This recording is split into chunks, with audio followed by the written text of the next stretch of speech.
Arcadian Vanguard presents The Wrestling News in your daily wrestling newscast for Sunday, July 16th, 2023.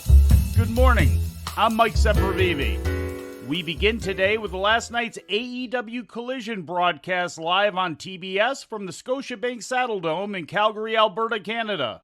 The opening match saw FTR retain their AEW World Tag Team Championship in a 2 out of 3 falls match against Bullet Club Gold that went 58 minutes and 3 seconds of the 1-hour time limit. FTR won the third and deciding fall via submission when Dax Harwood trapped Juice Robinson in a sharpshooter. FTR had also won the second fall with Bullet Club Gold taking the first. Ricky Starks emerged victorious in the finals of the second annual Men's Owen Hart Foundation Tournament, pinning CM Punk with a cradle, using his hand on the rope for illegal leverage. What do you say about that, Ian? A career-defining victory!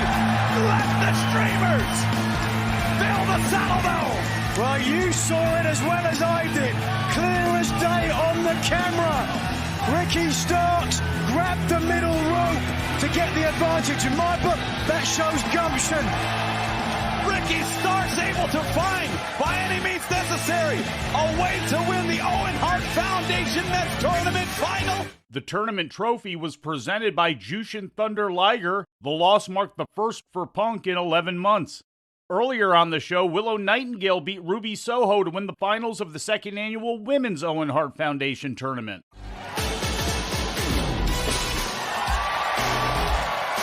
On a night where we celebrate one of the most gregarious, heartfelt, genuine men professional wrestling has ever seen. A woman who has spent her success often in silence, alone. Tonight she finds herself surrounded in the love Owen Hart would have provided. And on stage, Nigel, there he is. And where she's going straight for the Owen Hart Foundation Cup. And there, Cowboy Tony Khan, representing Calgary, representing Owen Hart with pride. And how it must feel for Willow Nightingale's the tears start to flow. This is the second year in a row that Soho has lost in the finals. Collision was followed on TBS by AEW's Battle of the Belt 7 special, also from the Saddledome. All three defending champions retained their belts on the special, with Luchasaurus successfully defending the TNT Championship against Shawn Spears in 9 minutes and 12 seconds in the main event. Spears with an opportunity of a lifetime! Oh, Spears looking for the C4. Instead, Cage with the distraction. Luchasaurus, lariat, 2, and that's it. AEW World Women's Champion Toni Storm beat Taya Valkyrie in her third defense of the title, and Orange Cassidy scored the 26th successful defense of the international title with a win over Lance Archer via countout in Archer's first shot at a title in AEW in nearly a year and a half. AEW World Women's Champion Toni Storm beat Taya Valkyrie in her third defense of the title, and Orange Cassidy scored his 26th successful defense of the international title with a win over Lance Archer via countout in Archer's first shot at a title in AEW in nearly a year and a half. Ooh. Oh boy. 9! They're up to 9! Oh, wait a minute! And Cassidy gets back in the ring! Oh, that punch! Cassidy survives! Winner of this match, and still the AEW International Champion, freshly squeezed, Orange Cassidy. Orange Cassidy, not usually someone known for his smarts, but certainly there.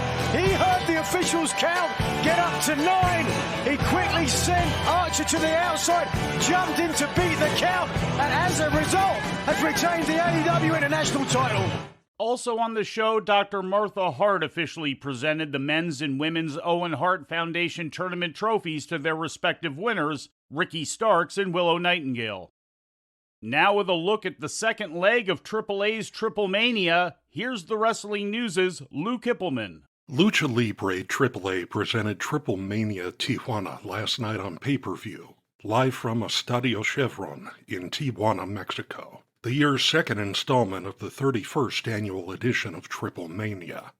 In the main event, El Hijo del Vikingo made his 14th successful defense of the AAA Mega Championship since winning it in December of 2021, pinning former champion Kenny Omega with a 630 splash, in Omega's first shot at the title since having to relinquish it due to injury in November 2021. Y ahora es el hijo del vikingo, el que va a la tercera cuerda, listo para lanzarse. 630 grados. Lo tiene 1, 2 y 3. ¡Lo logró! El hijo del vikingo. ¡Se ha llevado la victoria! In a battle featuring two more AEW stars, QT Marshall defeated Pentagon Jr., known in AEW as Penta El Zero Miedo, in an ambulance match. In the finals of the Guerra de Rivalidades tournament, the team of Roosh and 41-year veteran L.A. Park defeated Psycho Clown and Sam Adonis. The match pitting Pagano and NWA World Tag Team Champions La Rebellion against Vampiro, Aramis, and Jack Evans ended in a no contest when Black Taurus and a returning Tejano Jr. attacked all the match participants. In an 8-man tag, Extreme Tiger, Rey Horus, Nicho El Millonario, and the 62-year-old Damian Ses of Team Baja defeated Daga, Argenis, Chessman, and 44-year veteran Negro Casas of Team Chilongo. In a women's trios encounter, Lady Shani, Dalis, and Sexy Star of Team Mexico beat Team Rest of the World, composed of Viva Van, Natalia Markova, and NWA World Women's Champion Camille. Also on the card, Ietra was victorious in the Copa TripleMania Battle Royal to open the show. For the wrestling news, I'm Lou Kipilman. In an update to this story, Wrestling Observer's Brian Alvarez reported on his Twitter that AEW manager Don Callis was assaulted by a fan following Saturday's event in Tijuana. Alvarez reported that during the post-show press conference, Kenny Omega was confronted by Callis, leading to an angle where Omega was attacked by Konosuke Takeshita. As security was breaking up the pair, a fan attacked Callis from behind, causing several injuries. Alvarez wrote, quote, "Everything was an angle up to that point, but then a fan who was apparently upset about what Don had said to Kenny jumped Don from behind, ripped his suit, concussed his eardrum, and busted open his mouth while he was trying to choke Don out from behind," end quote. Wrestling Observer is noting Callis' neck and ankle were also injured in the attack, and that he was transported to San Diego for medical attention. Alvarez reiterated that the situation was, quote, "absolutely not a work," end quote. Callis made an appearance prior to the main event where he claimed he would be in Vikingo's corner, but before the match started, AAA authority figure Conan came out to send Callis to the back. In addition to AEW and AAA, Impact Wrestling was also in action last night with the 19th annual edition of Slammiversary, presented live on pay-per-view from St. Clair College in Windsor, Ontario, Canada. 5 out of the 6 titles on the line changed hands, with the Impact World title being the only exception, as Alex Shelley retained with a win over former champion Nick Aldis in 16 minutes and 37 seconds. Following the match, former Impact World champion Josh Alexander made his return to confront Shelley.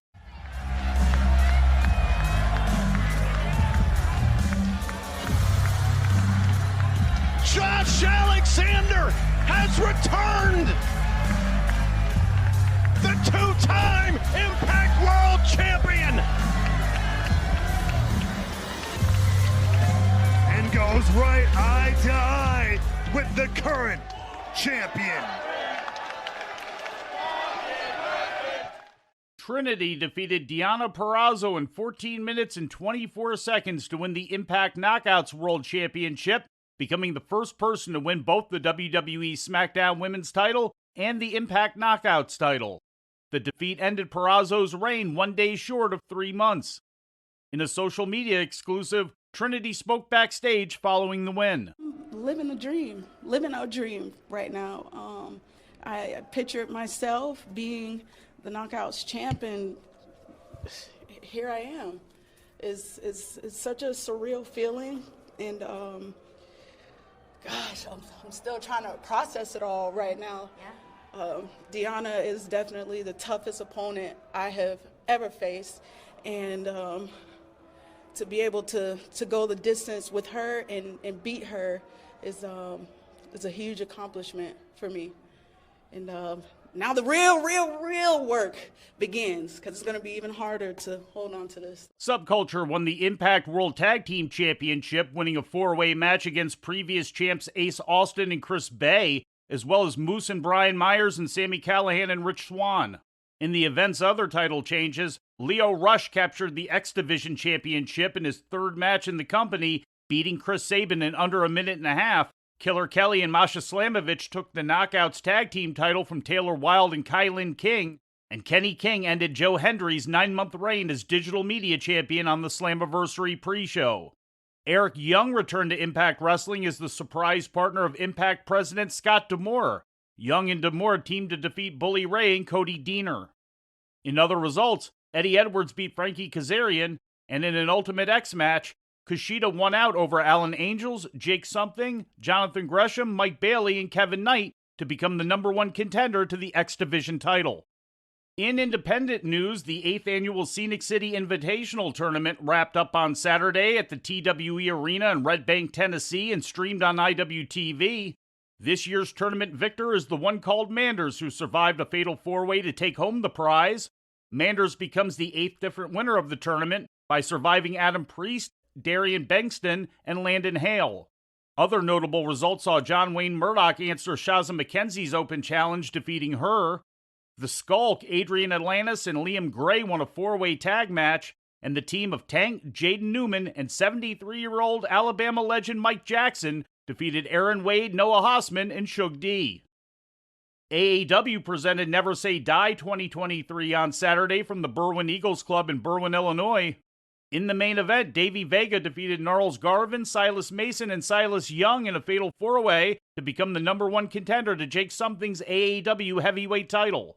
Other notable results saw Mike Hartenbauer defend the AAW Heritage title on behalf of Davey Vega and defeat Koa Laksamana. Robert Anthony defeated Mance Warner in a pure rules bout. The AAW tag title tilt between champions Russ Jones and Shaft and Ren Jones and Xavier Walker disintegrated into a no contest. And Sierra defeated Heather Reckless to become the #1 contender for Masha Slamovich's AAW women's title. Title matches for Vega against Something and Sierra challenging Slamovich have been announced for August 31st. With some injury news, here's the Wrestling News' Lou Kipilman. Elton Prince of the tag team Pretty Deadly sustained a separated shoulder last Friday during Pretty Deadly's SmackDown match against Rich Holland and Sheamus, according to a PW Insider report. Prince is expected to be out of action for the time being, although there is no word on whether he will require surgery or for how long he may be sidelined. The injury to Steve Macklin, which kept him from appearing last night at Impact Wrestling Slammiversary, was revealed to be a groin tear yesterday in a report from Fightful. Although the injury is expected to keep him out for an undetermined amount of time, it was also revealed that Macklin will not require surgery, which will shorten the amount of rehabilitation time required. Macklin was originally scheduled to team with Bully Ray at Slammiversary, but was replaced by Cody Deaner. For the Wrestling News, I'm Lou Kipilman. And in ratings news, overnight numbers are in for last Friday night's SmackDown on Fox, indicating an overall audience of 2.158 million, according to Programming Insider. That's a decline from the previous week's overnight audience number of 2.375 million. The overnight rating in the key 18 to 49-year-old demographic was 0.54, a major drop from the previous week's overnight key demo rating of 0.76. Despite the drop, SmackDown remained the #1 program on network TV for the evening in the key demographic. Full numbers for SmackDown are expected later this week.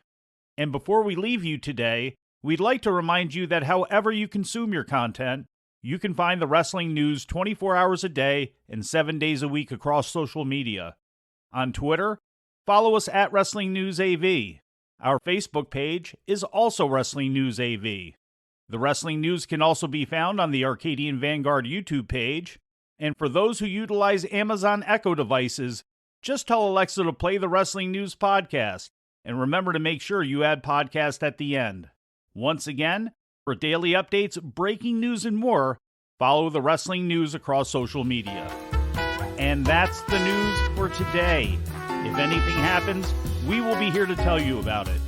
No clickbait, no paywall, just the wrestling news. The Wrestling News is a division of Arcadian Vanguard, and the Wrestling Newscast is a production of the Arcadian Vanguard Podcast Network.